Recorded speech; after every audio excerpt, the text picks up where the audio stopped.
Selamat siang atau selamat malam. Perkenalkan, nama saya Noval Rifki.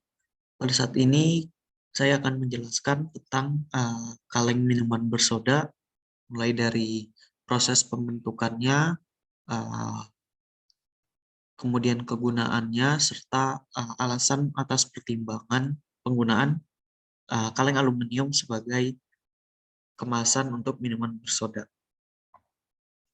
Pertama, pemilihan kaleng bersoda sebagai kemasan didasarkan oleh tiga parameter utama. Yang pertama itu adalah recyclability, yang artinya kemampuan untuk mengolah kembali bahan aluminium, di mana seperti yang kita tahu, minuman instan sering menimbulkan masalah karena sampahnya yang cenderung tidak sesuai dengan kegunaan dari minuman sendiri, yang hanya memuaskan untuk sesaat, istilahnya pemuasan sesaat, tetapi sampahnya itu berkelanjutan, tidak bisa diproses. Nah, kalau menggunakan kemasan aluminium, aluminium itu akan bisa diproses kembali dengan mudah, tidak sesulit mungkin kemasan plastik atau kemasan kaca. Kemudian yang kedua, ketahanan tekanan. Jadi aluminium itu seperti kita tahu kalengnya kan sangat tipis, tetapi ketika kita pegang menggunakan tangan pada saat kita baru membeli kemasan soda yang baru, kita tahu sangat kuat kemasan tersebut. Itu disebabkan karena sifat dari aluminium sendiri, yang mana akan memiliki kekuatan apabila diberi tekanan. Jadi dia tahan terhadap strain. Yang ketiga, alasannya adalah estetika.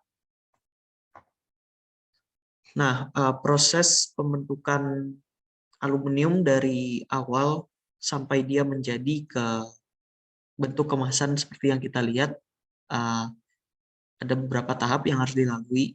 Pertama, tahap pre-made, yang mana pertama aluminium bisa dilestarikan kembali menggunakan teknik lelehan kembali. Jadi aluminium yang sudah digunakan untuk kemasan akan dikumpulkan, kemudian dilelehkan, dan nanti akan dibentuk kembali.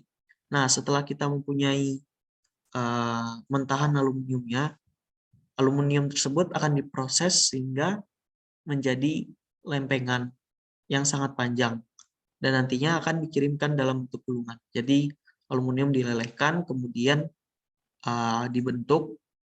Setelah itu mungkin akan di-roll sehingga menjadi lempengan. Kemudian nantinya gulungan ini akan diproses dengan cara dibolongi. Jadi sheet aluminium akan dijejerkan, kemudian mesin akan membolong-bolongkan lempengan tersebut sehingga terbentuk blank. Apa itu blank? Blank adalah piringan kecil yang mempunyai ketebalan sebesar 3 mm. Nah, nantinya setelah itu akan dilakukan 3 tahap berikut ini. Setelah terbentuk blank, yang pertama drawing, di mana blank akan diproses di mesin drawing sehingga tercipta lempengan yang memiliki dimensi tinggi. Jadi lempengan aluminium yang tadi dibuat dengan pembolong akan ditekan ke suatu mesin yang namanya mesin drawing, yang mana nantinya lempengan datar akan menjadi seperti mangkok.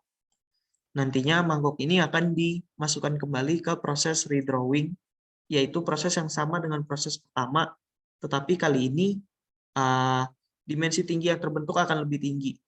Nah, nantinya setelah tercipta lempengan yang sudah memasuki proses redrawing, akan dilakukan ironing yang akan menyesuaikan ketinggian dari kaleng, karena yang tadi masih terlalu tebal dan kurang tinggi. Nah, selain treatment di bagian di bagian luar berupa bentuk, ada juga treatment pada bagian dalam, yaitu pada bagian dalam kaleng akan dilakukan perlakuan, yaitu penyemprotan epoksi lakir untuk menjaga minuman dari kontaminasi aluminium. Nah, ini sekaligus juga untuk melindungi kaleng supaya tidak terlarut oleh cairan soda. Terima kasih. Sekian dari saya. Selamat sore atau selamat siang.